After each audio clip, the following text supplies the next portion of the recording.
Biruin mo sa constitution natin, walang bitay. Di ba?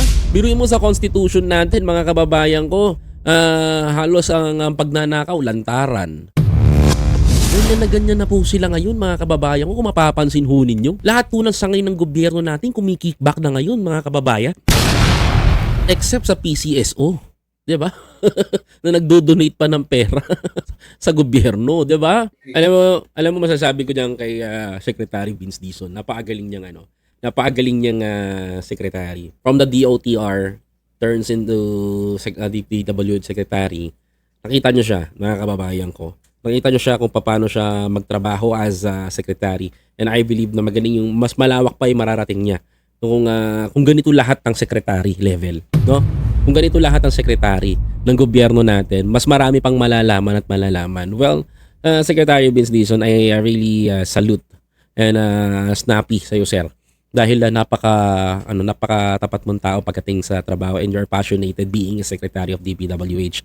Hopefully, Secretary Vince, na sana one of these days ma-meet kita in person, no? Pag nagkita man tayo sa saan mang event sa Malacanang, no?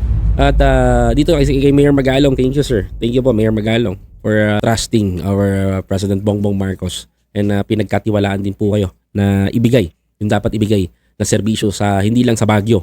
You extend your sincerity to our nation, being not like a mayor ng Baguio, bagos bilang isang huwarang politiko, lalong-lalo na sa buong Pilipinas. Sana ganyan lahat, no? Kagaya ni Mayor Magalong, mga kababayan ko, yung kayang panindigan, hindi lang ang kanyang nasasakupan, kundi ang buong Pilipinas, mga kababayan, mga kapatid. At sa lahat po ng mga lumalaban sa korupsyon na ito, mga kababayan ko, wag lang po kayo mag-focus sa Bulacan. Mas marami pa po, mga kababayan ko, hindi lang nasa Bulacan ang korupsyon, kundi sa buong Pilipinas, mga kababayan. Panahon na siguro to. Ito na yung tamang panahon.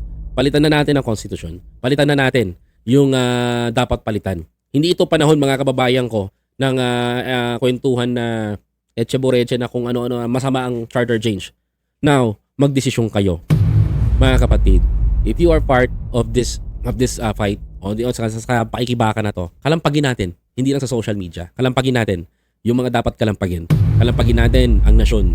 Hindi sa pagpapabagsak sa Pangulo, bagkos sa paglaban sa korupsyon. Yan po ang dapat natin pagtuunan ng pansin, mga kababayan. Ako po si Biyahe ni Koy TV, mga kababayan ko. Ito po ang aking munting storya ngayong hapon na ito. Naway sana ay bigyan niyo po ako ng like, comment, share, and subscribe. At wag mo na rin kalimutan na mag-iwan ng komento sa ibaba kung ano po ang nais niyo sabihin at babasahin po natin yan, mga kababayan.